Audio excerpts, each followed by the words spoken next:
Conversamos con Heriberto Martínez Otero, director ejecutivo de la Liga de Cooperativas, sobre el modelo de vivienda cooperativista, una solución a los retos que enfrentamos con el problema de vivienda. Escuchen.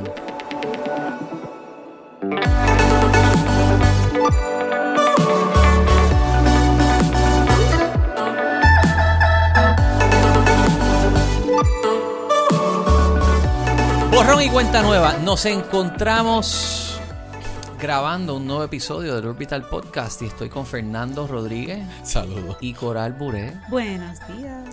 Y hoy me acompaña Heriberto Martínez Otero, economista Y director de la Liga de Cooperativas de Puerto Rico. Un director saludo para de la los Liga tres de y para todo el Cooperativas. público de ustedes hoy. Salud. Yo Bienvenido. conocí a Heriberto mientras trabajaba en el servicio público. Nos conocimos creo que en la Cámara de Representantes. En la Cámara, y yo creo que la oficina que tú estabas dirigiendo era oficina, o sea, estaba al interior de la oficina de gerencia de presupuesto. Sí, y tú buscaba dar traías la una- batalla de separarla. Lo que hoy día es Spritz era el esfuerzo que yo Claro. estaba tratando de impulsar. Recuerdo que nos presentaste unos avances tecnológicos bien interesantes, pero de nuevo, no todo el mundo estaba cónsono con la idea de que pudiéramos seguir avanzando, y no sé si eso tuvo algún costo en términos del desarrollo, pero nada, fue un cuatrienio que recuerdo con mucho sentimiento porque fue el cuatrienio de las degradaciones de crédito, de la quiebra de Puerto Rico. Fue una época bien complicada y no sé si quizás con mayor esfuerzo e inteligencia tecnológica se hubiese hecho más caso a las voces que dijeron,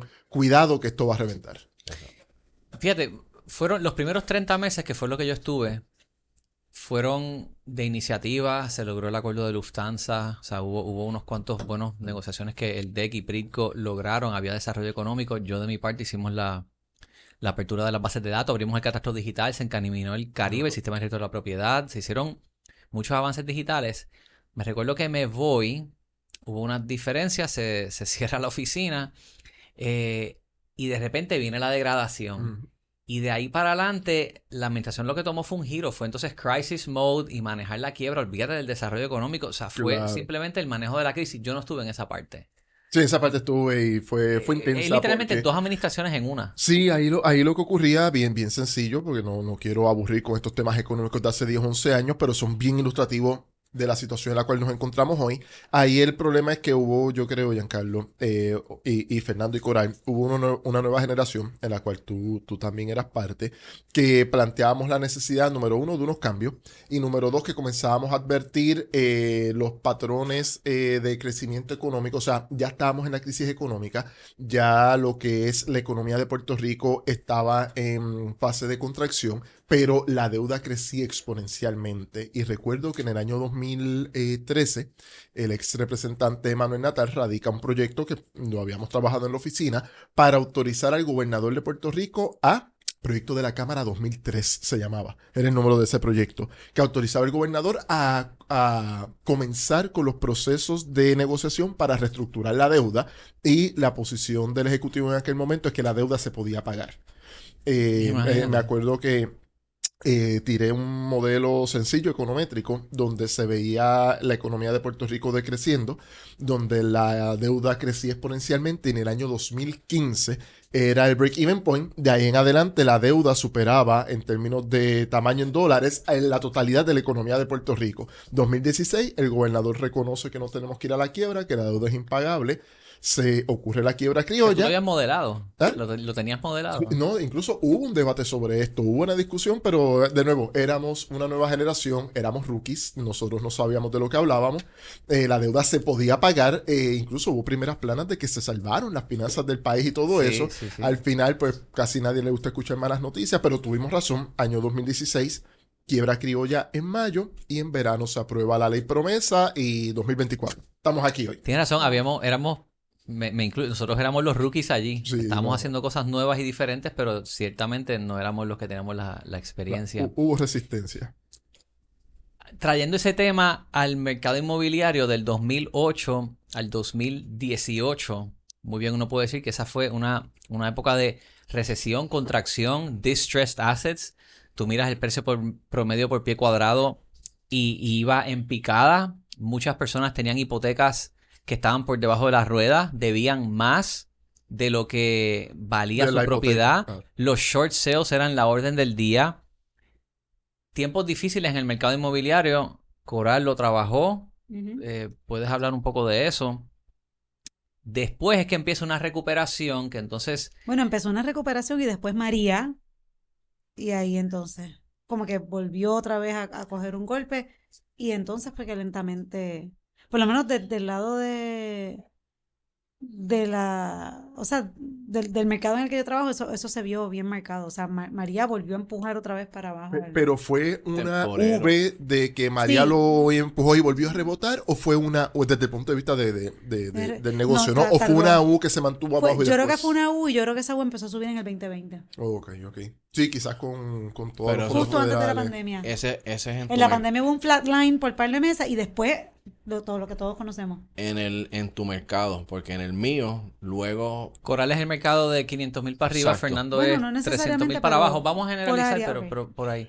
pero en el mío, después de María, yo te diría que 4 o 5 meses después de María, Ok. sube. Digo, Fernando, cuidado porque si es 300,000 para abajo, pronto te quedas sin mercado. Vas a tener que moverte al de Coral porque el valor de Ya las mismo no va- propiedades ya ha ya mismo no va- disparado. es verdad. Ya si las casas de interés social son 200,000, pues ya hablar de 300,000 hacia abajo es un segmento bien, Bien limitado. bien particular de mucho menos ingresos. Miren, jóvenes, ¿no les da curiosidad el por qué eso ocurrió? Ya que lo podemos hablar desde el punto de vista de cómo lo ve el corredor desde el 2008, desde el punto de vista de los economistas fue 2006. ¿No les da curiosidad saber qué pasó? ¿No les da curiosidad qué fue Entre el lo que 2006 y ocurrió? el 2008 viene la debacle financiera. En Puerto Rico, Los la, mercados. la global fue en el 2008, pero en Puerto Rico, ¿por qué empezó en el 2006?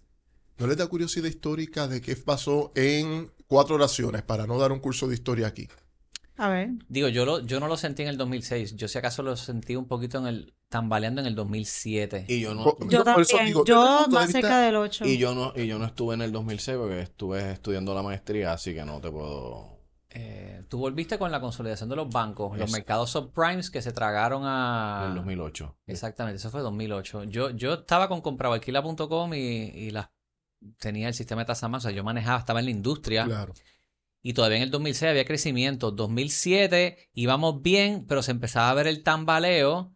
Y de verdad para mí fue el 2008 el que me... Por eso digo, desde el punto de vista del negocio, cuando ustedes lo empezaron a sentir fue 2008. Ya en el 2006 nosotros empezamos a ver unos síntomas. Les doy varios. Número uno, en el año 2006 es el final del phasing out de la sección 936. Sí, y el cierre del gobierno de Aníbal. El cierre del eso- gobierno eso fue en el un- 2006 que mandó un mensaje bien importante, ¿no? Si el el ejecutivo estaba en un partido y el legislativo en otro, problemas para ponerse de acuerdo en términos de trabajar el tema presupuestario. Número 3, esto casi no se discute, entra en vigor el acuerdo de libre comercio para República Dominicana y Centroamérica, lo que termina de mover parte de lo que quedaba de la industria liviana de Puerto Rico fuera del país. Y la cuarta, bien importante, y aquí es que le estaba trayendo la curiosidad histórica, colapsa la burbuja de la construcción, no desde el punto de vista de los precios, sino desde el punto de vista del acceso a fondos de inversión para crear nueva infraestructura. Ya ahí nosotros estábamos viendo que la demanda empezaba a congelarse y la oferta no estaba creciendo. Tienes razón, porque fue bajo Aníbal en esa época que se creó un incentivo de vender propiedades Exacto. que daban $20,000. Y yo acababa de comprar en College Park y de repente un amigo mío en el 2007 compra con el incentivo y para mí Ya era lo como que estábamos viendo. eso acaba de devaluar mi propiedad $20,000 porque tú no hubieras comprado si no hubiera sido porque tenías eso. O sea que ciertamente la fundación se empieza a desmembrar en el 2006. La primera evaluación de oferta y demanda que vemos el cambio es 2006. Claro, en lo que el mercado se ajusta a la baja, ustedes tardan 1 o 2 años entonces en ya verlo en la parte de los precios. Pero la parte cuando estamos comprando o comparando oferta y demanda lo veíamos. Y les cuento, bien rapidito. La sección 936 generó tantos y tantos miles de millones de dólares que Puerto Rico se llenó de bancos internacionales entre finales de los 70 y los 80. ¿Qué ocurrió? Los bancos, instituciones financieras y farmacéuticas en Puerto Rico le pedían al Banco Gubernamental de Fomento que emitiera deuda para ellos comprar esa deuda para tener rendimiento para todo ese exceso de liquidez que no sabían dónde ponerlo. Entonces diseñaron lo que para nosotros los economistas se llama burbuja de la construcción.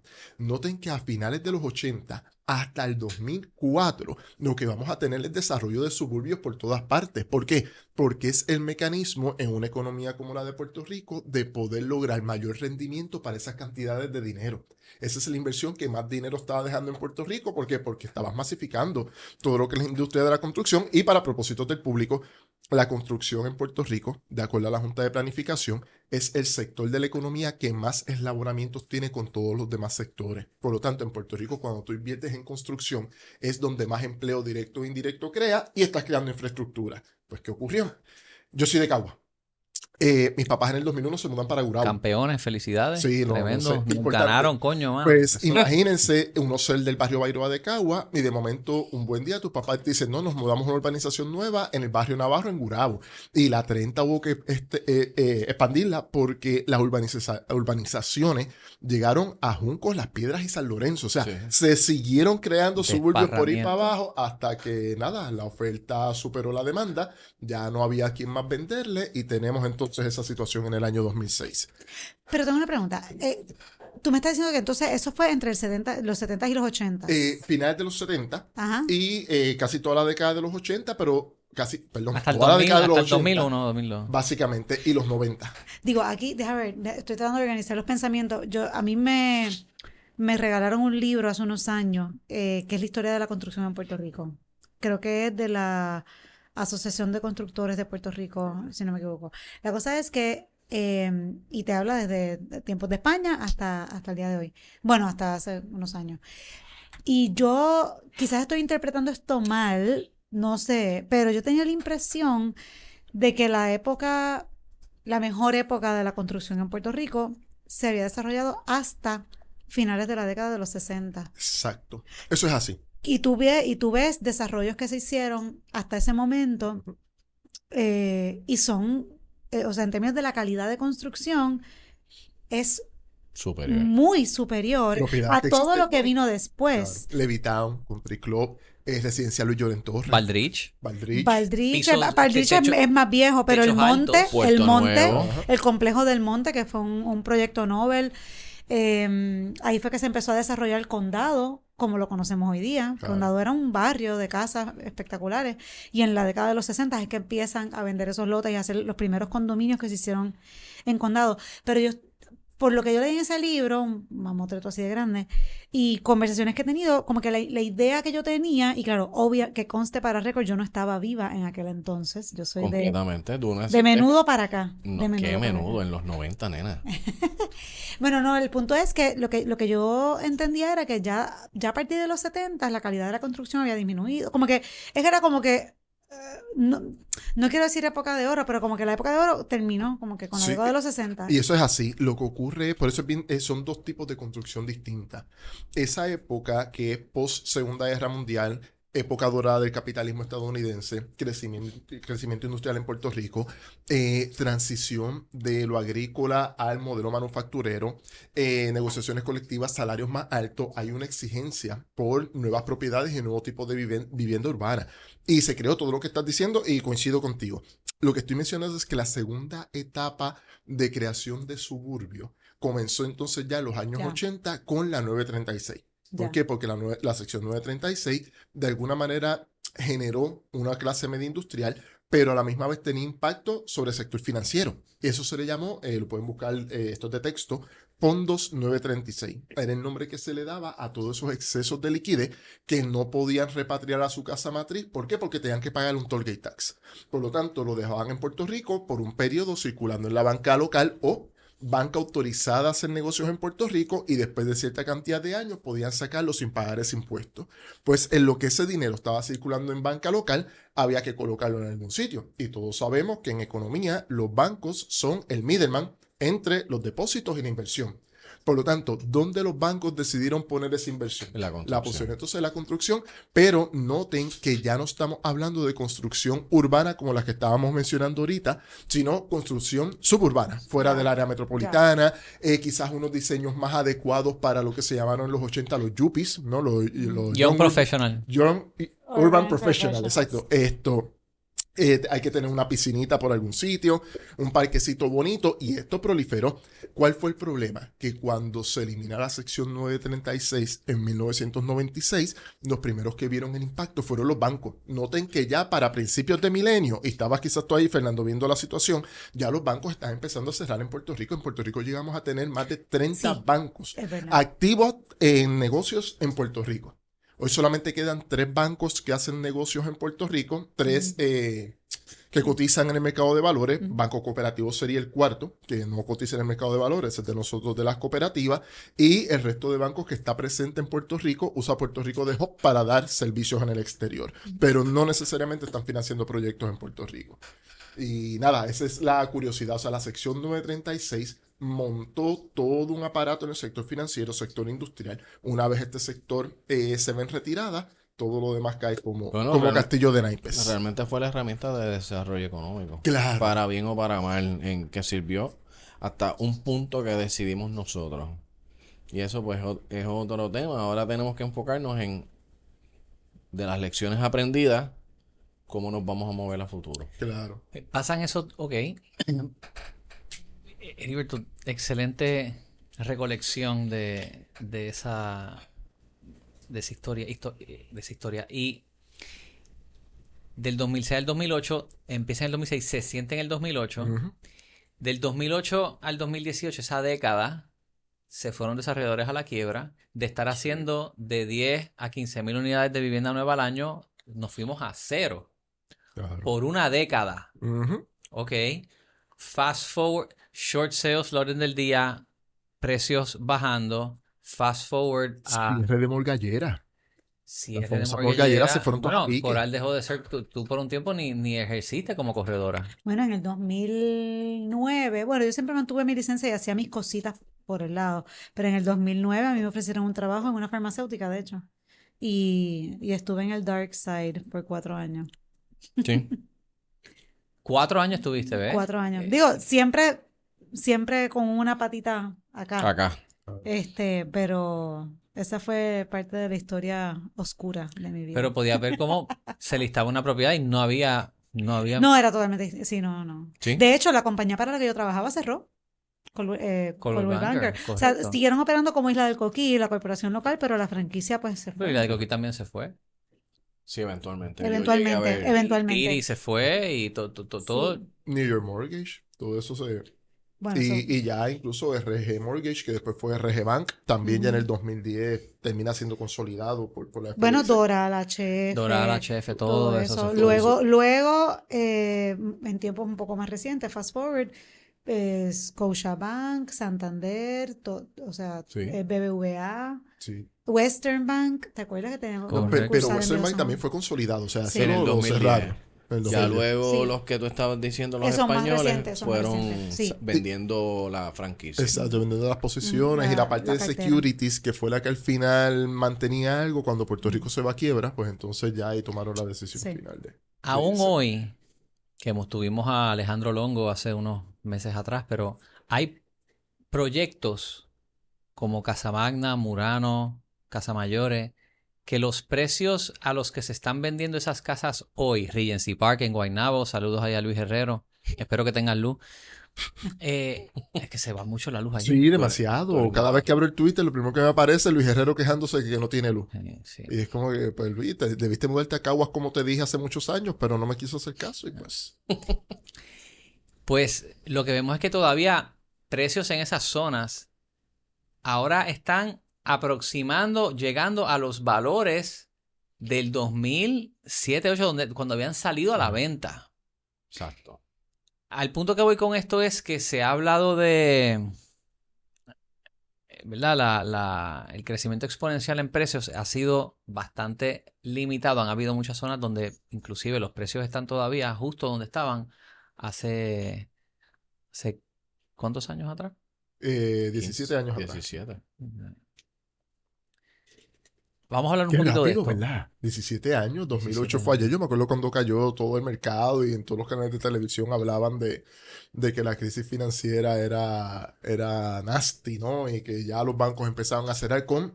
No fue Lehman Brothers el primero, hubo uno antes.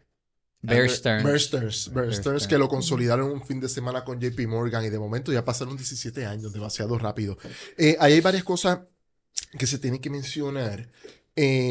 Aquí hubo también un asunto que por lo general no se traen en los debates y las discusiones sobre los temas de la propiedad, y es el proceso de la reducción demográfica y la inversión de la pirámide invertida. Perdón, la inversión de la pirámide. Ahora tenemos una pirámide poblacional invertida. Entonces, cuando hacemos la mirada, lo que tenemos es entonces una situación de que antes quizás, y estoy pensando, por ejemplo, mi experiencia con mis papás, yo nací en 1983, vi ciertos cambios estructurales en Puerto Rico, y para mis papás su primer hogar fue su hogar, pero de ahí en adelante también era como su activo, ¿no? Había un equity porque el valor de la propiedad continuaba aumentando versus una hipoteca que se quedaba estable, y en un momento dado decidieron entonces comprar una casa más grande en un suburbio porque había que dar el próximo paso evolutivo en el proceso de tener una propiedad y tener sus activos. Por lo tanto, la mentalidad de muchas personas, particularmente clases medias, era una mentalidad de que mi propiedad es una inversión y cuando puedo invertir en algo mejor, la vendo y compro otra casa, ¿no? Me voy mudando. Ahora estamos teniendo una mentalidad de que muchas personas que están comprando propiedades es su propiedad para 20 o 25 años. O sea, ya tienen una visión más de largo plazo, por lo tanto, no van a estar buscando nuevas propiedades, y tenemos una generación completa, quizás una generación más joven que nosotros, que ya muchos de ellos tienen la mirada fuera de Puerto Rico. Incluso muchos de mis estudiantes, cuando yo les pregunto en la Universidad de Puerto Rico, recinto de Río Piedra, su mentalidad es, si no encuentro algo en Puerto Rico, me voy. Por lo tanto, en un país como Puerto Rico, que es un mercado laboral abierto y que muchas veces es sencillo conseguir empleo con cierto nivel de remuneración en Florida, en Texas, en Pensilvania, pues eso entonces lo que hace es que limita la posibilidad por el lado de la demanda de poner presión sobre los precios a las propiedades. Por lo tanto, ¿dónde es que estamos viendo una presión bien fuerte y un aumento exponencial? En aquellas áreas que son de alto interés para personas con poder adquisitivo de fuera de Puerto Rico. Entiéndase lo que es la Ley 60-2019, ¿no? Quizás es más fácil. Puedo dar un par de ejemplos concretos ahorita, pero quizás es más fácil vender un apartamento en condado a un precio mucho más alto de lo que lo tenía hace 5 o 6 años que venderlo, por ejemplo, en Sidra, Calle o Comerío. ¿Por qué? Por lo que tú estabas mencionando. Hay unos lugares donde las propiedades están ahora alcanzando el valor que tenían en el 2007, pero muchas veces estas propiedades dependen de la demanda interna.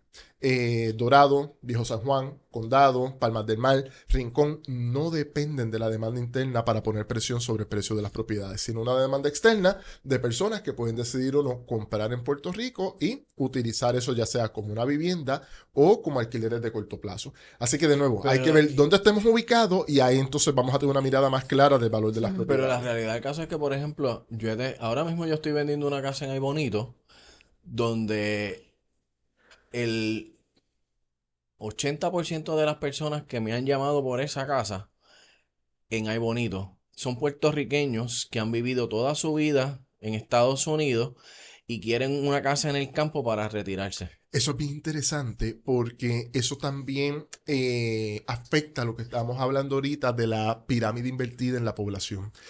No es solamente que se nos están yendo jóvenes, sino que una diáspora en el noreste de los Estados Unidos, Hartford, Holyoke, Ciudad de Nueva York, Newark, New Jersey, y Chicago, están buscando climas más cálidos, entonces o se están moviendo a Osceola County, Orange County, o se están regresando entonces a Puerto Rico. Que de nuevo, eso también es una forma de demanda externa, pero muchas veces estas personas, como tú bien mencionas, vienen a Puerto Rico a retirarse. No es que quieren la propiedad ya sea para alquiler de corto plazo o para alquiler de largo plazo o para especular con ella y revenderlo a un precio mayor. Es gente que quiere venir a Puerto Rico a vivir. Sí, por eso, pero y ayuda ciertamente a que se mueva el mercado y mejoran los precios, y porque ellos demandan, ellos han estado acostumbrados a otros estándares, y es la pura verdad. Claro. Y demandan que esas propiedades que salen al mercado, pues cumplan con unos estándares mínimos, y eso pues ayuda a la industria. Y eso te afecta también a ti como persona que trabaja en este mundo, porque muchas de estas propiedades ya tienen 40 años.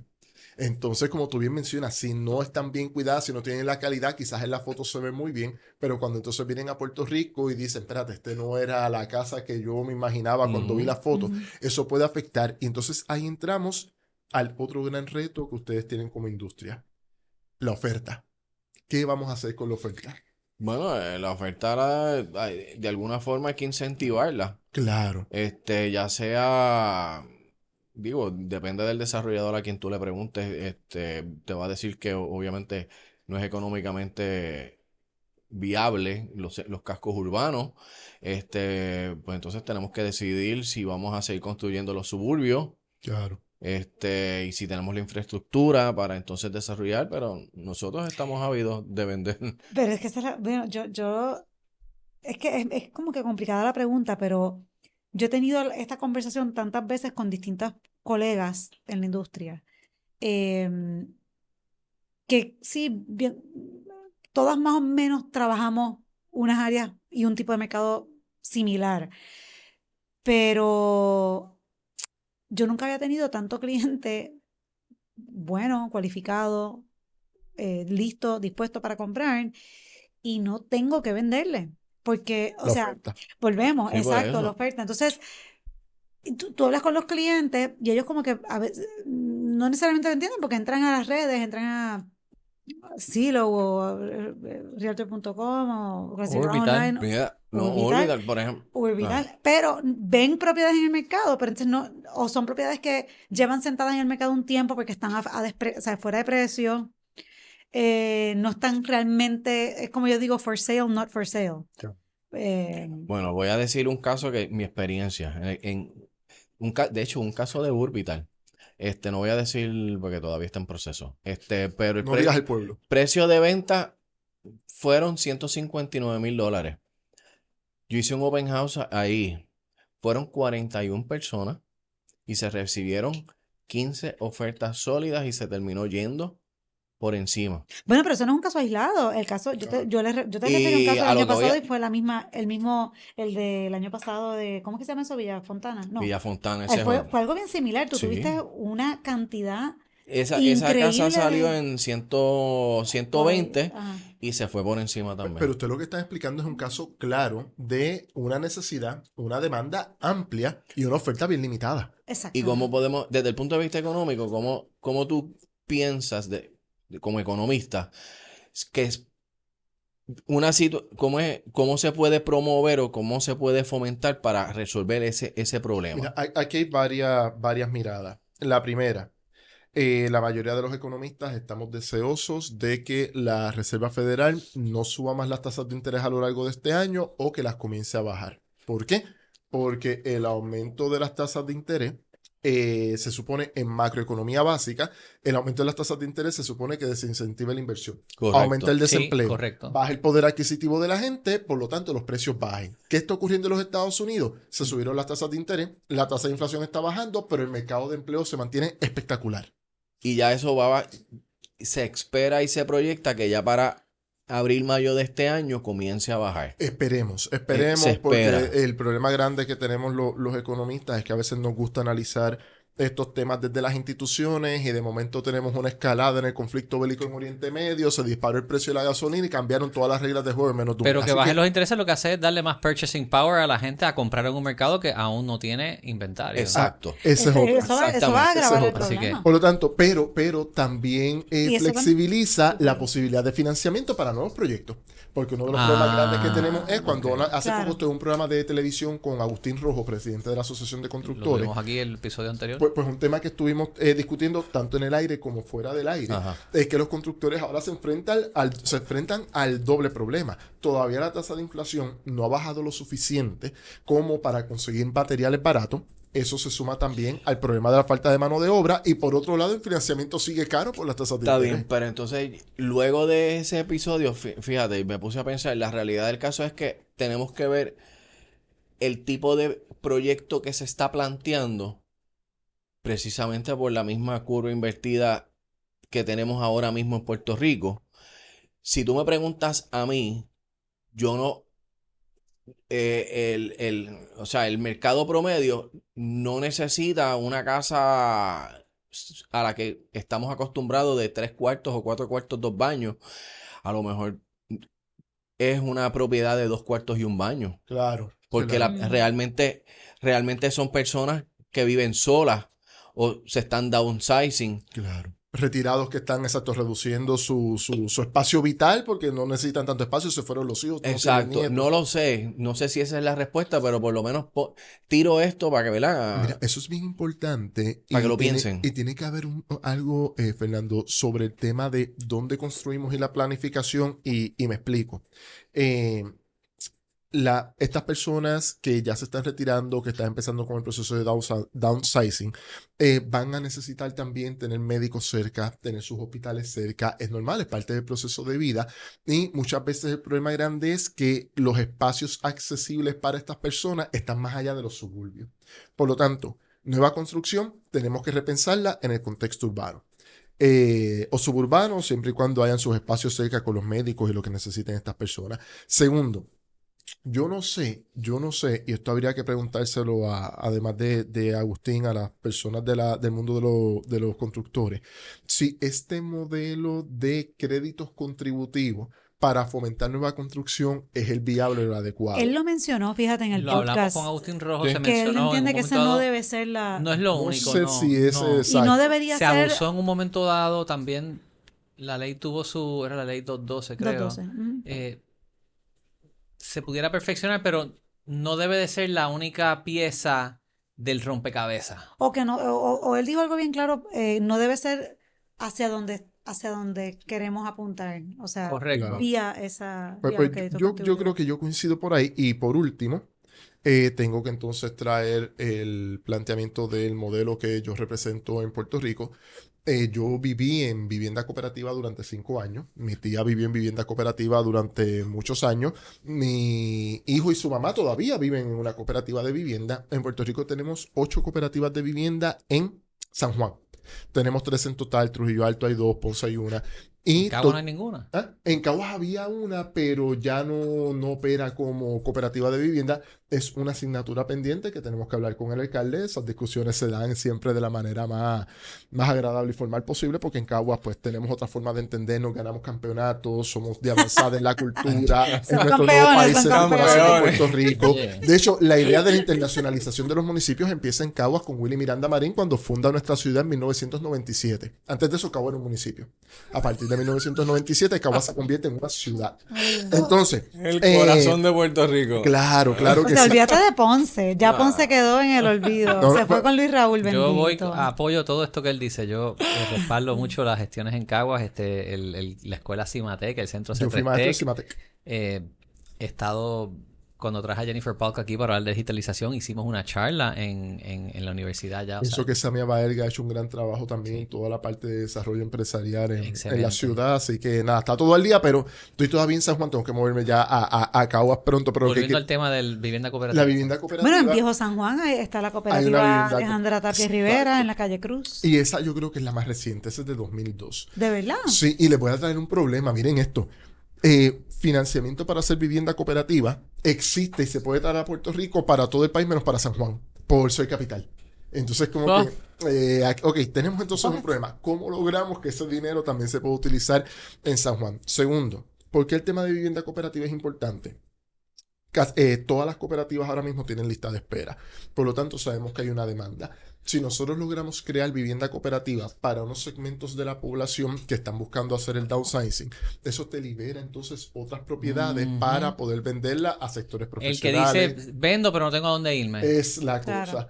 Exacto, que ese es el riesgo, ¿no? Cierto. Hacia dónde me voy a ir, pues entonces se mueven, liberan entonces la propiedad. Que de Y hecho eso- tengo un caso en Venus Garden que las personas quieren vender, pero están reacios a comenzar el proceso precisamente por eso, porque no saben a dónde moverse. Ujú. Y esa incertidumbre se puede canalizar entonces por ahí. ¿Por qué? Porque, como mencionábamos ahorita, Fernando, tenemos un tema poblacional de pirámide invertida. Estas personas, si podemos tener vivienda cooperativa, incluso, no solamente para personas mayores, trabajadores, lo que sea, pero eso, número uno, lo que se va a buscar es ubicación. Número dos, posibilidad de tener los servicios cerca. Y número tres, libera entonces espacio para tener vivienda, no solamente para sectores profesionales, sino, como ustedes mencionaban ahorita, sectores que están viniendo del exterior y quieren entonces comprar y mudarse a Puerto Rico. Pero esa vivienda cooperativa se puede desarrollar en zonas urbanas. Sí, sí. Puede ser Puedo parte del... pensar que algún edificio que se haya dedicado para oficina, retrofit. Hacer, retrofit, exacto. para que Que entonces eso lo sea hablaron también el con modelo Ryan, cooperativo. ¿verdad? Ryan Claro. Christensen, Con sí, Ryan. Ese mencionamos... episodio estuvo bueno. There you go. También. Y Eso es una Sí. opción. Y se los menciono porque hay diferentes modalidades, pero el problema es que el cooperativismo de vivienda en Puerto Rico se desarrolló en los 70 gracias a HOT. Y ahora con los fondos CDBG no incluyeron vivienda cooperativa. Entonces el problema es que se está creando mucha vivienda de bajo costo, bajo interés o subsidiada, pero es vivienda que son alquileres a precio especial y las personas nunca son dueñas de su propiedad. Versus en el modelo cooperativo que eso sí podría lograrlo y de nuevo continuar con la movilidad. Y le da a las personas más sentido de ownership y De hace pertenencia, que claro. cuiden más el Claro. entorno. En el modelo cooperativista, ellos son dueños en un %. A eso vamos. Mira qué interesante. Hay dos tipos de cooperativas de vivienda. Vamos para adelante. La mancomunada y la de titulares. La mancomunada, este es bien difícil explicárselo a los colegas cooperativistas en Estados Unidos. Yo siempre que vienen los colegas cooperativistas en Estados Unidos, siempre les digo, antes de leerse la ley de cooperativas, léanse el Código Civil. Bien importante, porque en términos de lo que es la propiedad mancomunada, ellos no lo entienden muy bien, no No tienen es una parte figura. de su cultura de hacer negocios ni de ver los derechos reales. Entonces, exacto, cuando uno entra a una vivienda cooperativa, uno hace una aportación que se conoce como la equidad. Esa equidad, tú eres dueño de la porción que te toque de cada átomo de esa infraestructura de las áreas comunes. Entonces, eso te da derecho a un espacio que tú tienes tu contrato y ese contrato es oponible contra todo el mundo. O sea, no puede venir un vecino o una vecina, mira, ábreme la puerta que como yo también soy dueño de la cooperativa, quiero entrar a tu apartamento, usar el baño, porque sí, o sea, no funciona de esa manera, ¿no? Pero no hay título de propiedad. Y aunque ese cooperativismo de vivienda mancomunado es muy efectivo para un montón de cosas, se reconoce que en Puerto Rico el tema del título de propiedad es culturalmente importante. Eso es así. Entonces, doy el ejemplo. Yo viví en la cooperativa de vivienda El Alcázar. Hubo una asamblea. Por la abrumadora mayoría, los vecinos decidieron pasar de cooperativa mancomunada a cooperativa de titulares. ¿Dónde es esto? Esto es cerquita de la 65 de Infantería. Ok. Al lado acá del Expreso Trujillo, al lado sanjuanero del Expreso Trujillo. Ya. Entonces, 19 pisos, yo viví un piso 19, la vista espectacular, mi nene todavía vive allí, le encanta. O sea, él nació allí, esa es su comunidad, él tiene 8 años y él es el pequeño cooperativista. Bueno, ya no es tan pequeño, ya está bastante alto.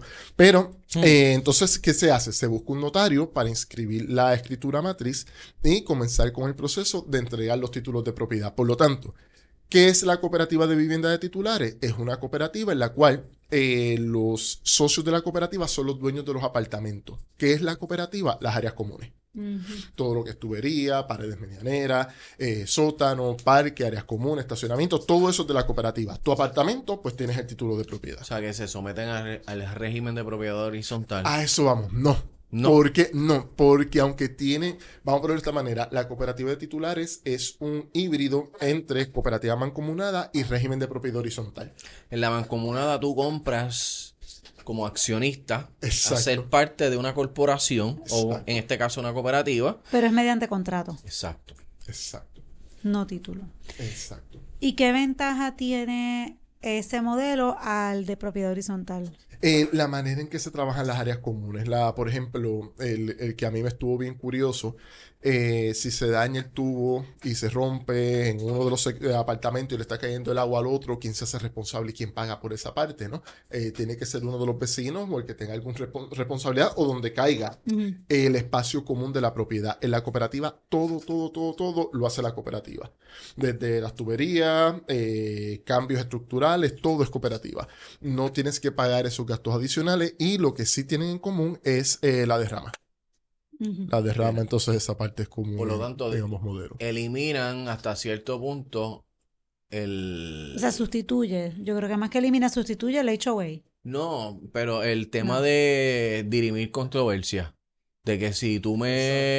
De que Ya. tú me estás... Tengo una filtración en el baño, pues automáticamente se resuelve. No tengo que pasar primero por el proceso de Claro. mediación, tocarle la puerta. Mira, vecino, tengo esta Claro. filtración. No, eso no es mío, eso es comunal. Vas a DACO, te evitas todo Aquí eso. todo va directo a la cooperativa. Va Y directo a la la cooperativa cooperativa, hay resuelve. un problema, hay que resolverlo. ¿Y por qué es de la cooperativa? Porque es de la cooperativa. Claro. No hay una discusión exacta entre uno y el otro para decidir qué fue lo que pasó, quién rompió qué, quién movió qué, etcétera. No se escucha ok, esta solución no se escucha. Exacto. Lo sé y estamos trabajándolo. Lo Ok, estamos trabajando. ahora, si se escucha eliminar la ley 60, genéricamente, se escucha es culpa de los Airbnbs. Vamos a tocar esos temas. En la crisis de vivienda que hay, ¿qué rol están jugando esas dos y qué otras soluciones podemos ver? Claro, lo que ocurre es que son dos ecuaciones, una por el lado de la oferta y otra por el lado de la demanda. Podemos tener el debate de alquileres a corto plazo, del segmento de ley 22 que quedó en la ley 60, y eso se puede debatir, que eso es por el lado de la oferta disponible. Ujú. Pero por otro lado, tenemos también la situación de que no se está creando vivienda nueva. Y esa es la parte que nadie está discutiendo. Correcto. Vamos entonces a crear nuevos modelos de vivienda. Yo propongo el cooperativismo para entonces liberar la presión sobre otros segmentos de propiedad donde sí puedan estar entonces anclados o apalancados sectores de alquileres de corto plazo o de espacios que Sí, ocupa la ley vivienda. 60. Pero miren esto qué curioso. Por ley de cooperativas, o sea, por ley no, por los reglamentos en las cooperativas de vivienda, tú no puedes poner tu apartamento en alquiler de corto plazo ni especular con él en los mercados. Por lo Claro. tanto, ¿qué ocurre? Pues ya que, como yo lo vería, si queremos ofrecer vivienda asequible a sectores, trabajadores, medios, profesionales, que quizás están viéndose afectados porque su nivel de ingreso no es suficiente para el nuevo mercado que se está desarrollando. ¿Por qué? Porque competimos con eh, demanda del exterior, pues entonces vamos a desarrollar vivienda cooperativa. Esta vivienda cooperativa no es proclive a la especulación, por lo tanto no es del interés de la demanda externa ni de sectores con mayores ingresos en Puerto Rico, por lo tanto es residencia para vivirla y es un mecanismo entonces de quitar presión sobre los precios en el mercado, pero es un problema de oferta. Venga, una pregunta.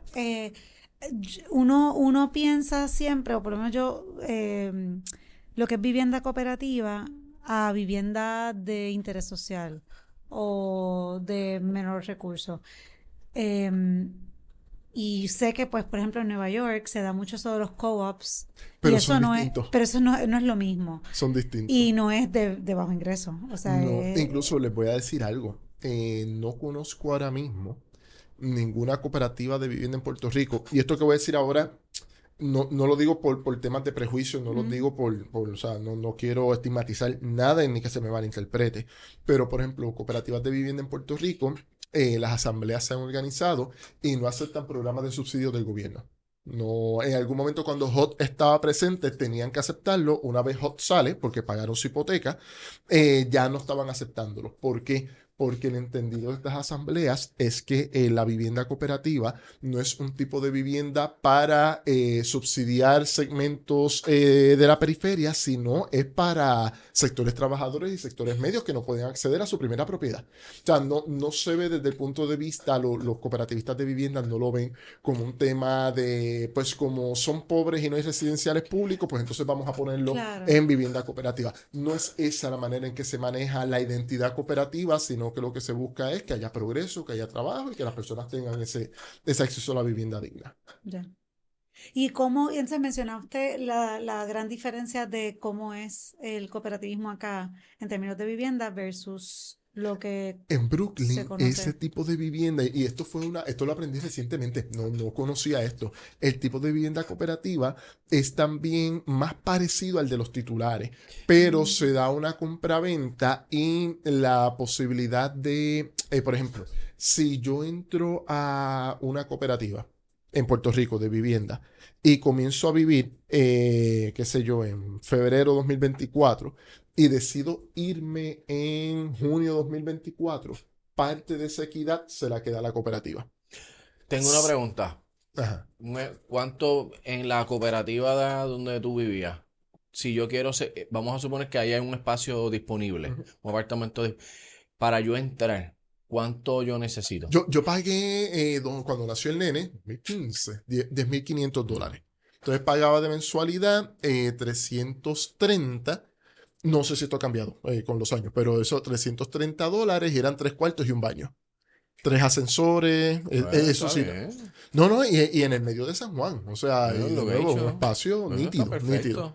Y de nuevo, una comunidad que yo pensé que nada, cuando me separé de la mamá de mi nene, todo en orden, todo muy bien, tenemos muy buena relación, pero ella en algún momento siempre me hablaba de que en su mentalidad que en algún momento le gustaría tener una casa por el tema del patio, etcétera, pues yo pensaba que en ese momento yo me iba a quedar en la cooperativa y entonces ella me iba a decir, pues entonces yo me mudo por una casa, un espacio, Te y la botaron. decisión fue al revés, como que yo me quedo con la comunidad, el nene quiere quedarse con la comunidad, te vas tú, y pues entonces ya Sí, no soy yo el que porque vive allí, pero yo la pasé espectacular en la cooperativa de vivienda del Alcázar. Wow, qué bien. Gente nítida, la comunidad era espectacular, enfermeras, maestras, jóvenes que estaban estudiando y trabajaban de mesero, era otra cosa, era una vida bien bonita, bien bonita. A mí yo me disfruté mucho haber vivido en una cooperativa.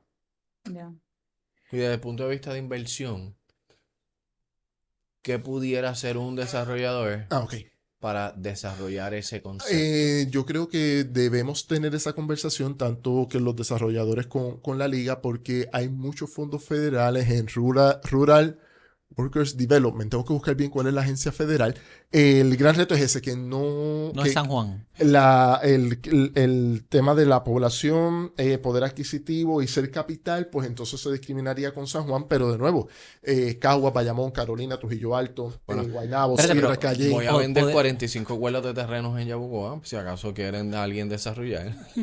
Ahí, atención. Always be 45 selling, cuerdas en always be Yabucoa. Always be selling. Esa es Filiberto, buena. fíjate, hay una crisis de vivienda, aparte de, hablándote de un sector particular, el noroeste de Puerto Rico, con el sector aeroespacial que hay allá. Tú tienes a HP, a Honeywell, Infosys, hay una serie de Lufthansa. empresas allá, Lufthansa, el MRO.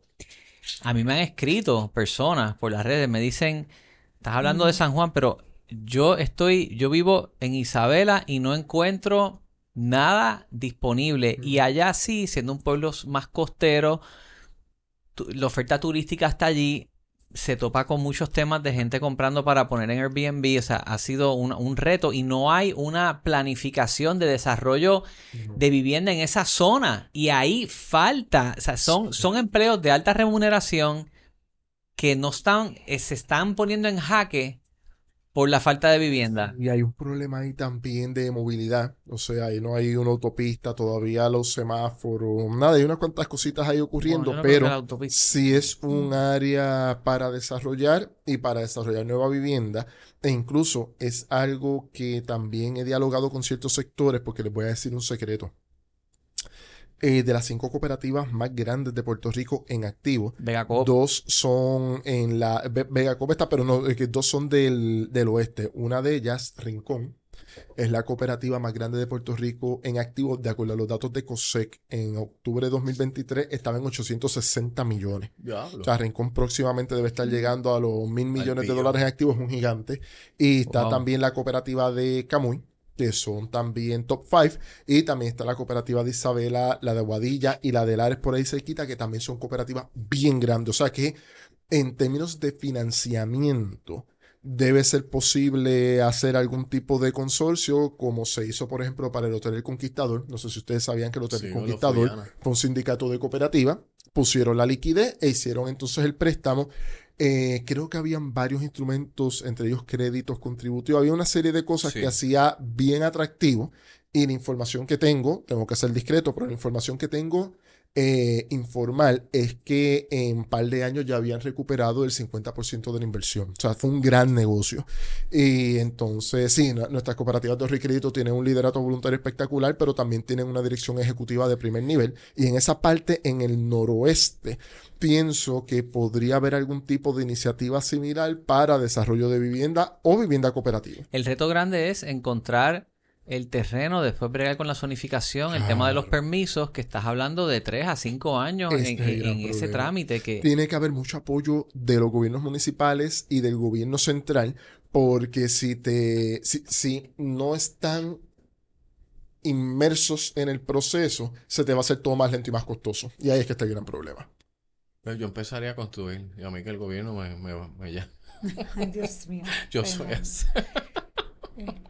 Tú sabes que mirándolo, digo, cambiando un poquito el tema, pero mirándolo desde el micro, yo nunca había trabajado un caso de compraventa con una cooperativa.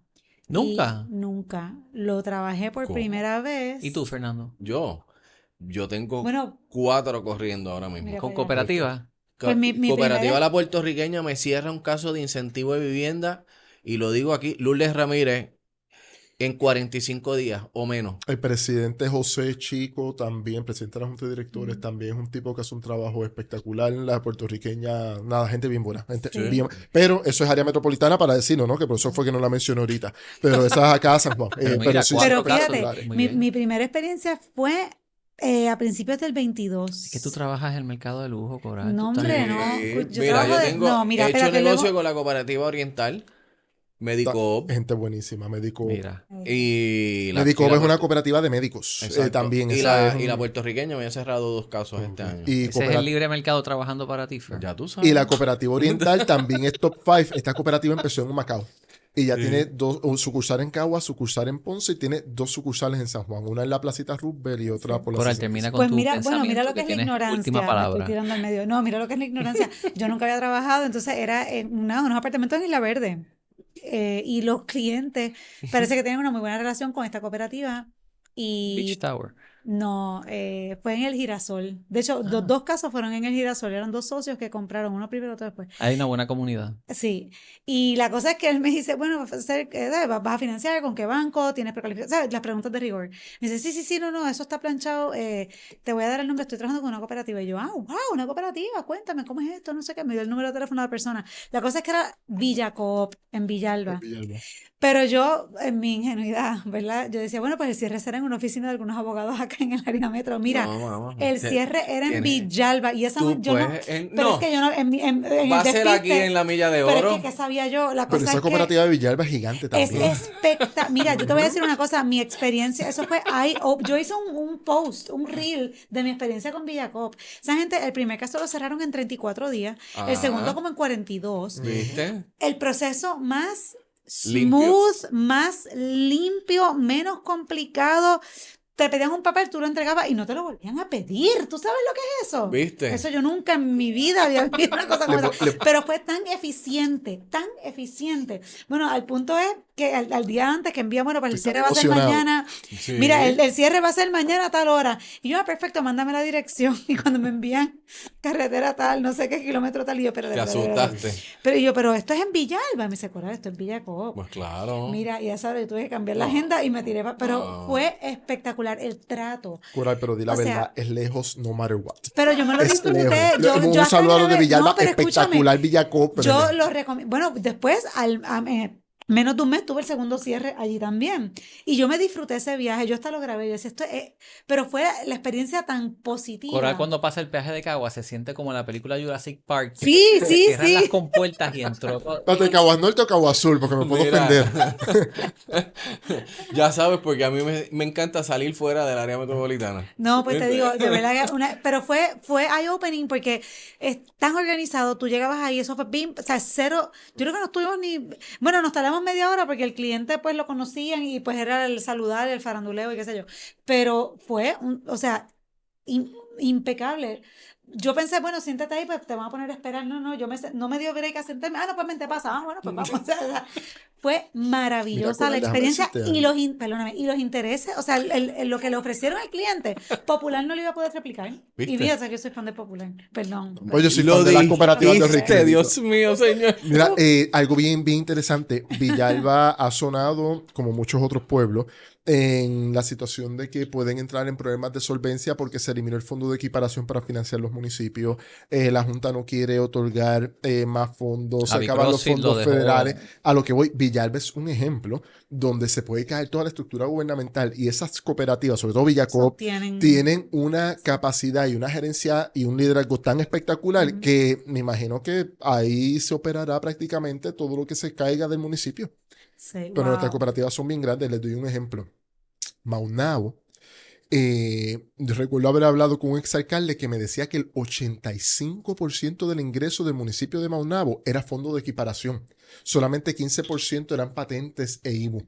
O sea que dependían de que San Juan, Cagua, Bayamón, Guaynabo, Carolina aportaran a ese fondo de equiparación. Sin embargo, la cooperativa de Maunabo es también un gigante y ya estamos viendo que desde el punto de vista de la labor social, nuestras cooperativas han tenido también que empezar a intervenir ante la retirada de las estructuras municipales. Y esa parte también pues la hacemos, gracias por el espacio para decirlo, ¿no? Sí, no, Pero por lo hacemos supuesto. con mucho cariño, mucho aprecio y con mucho compromiso patrio.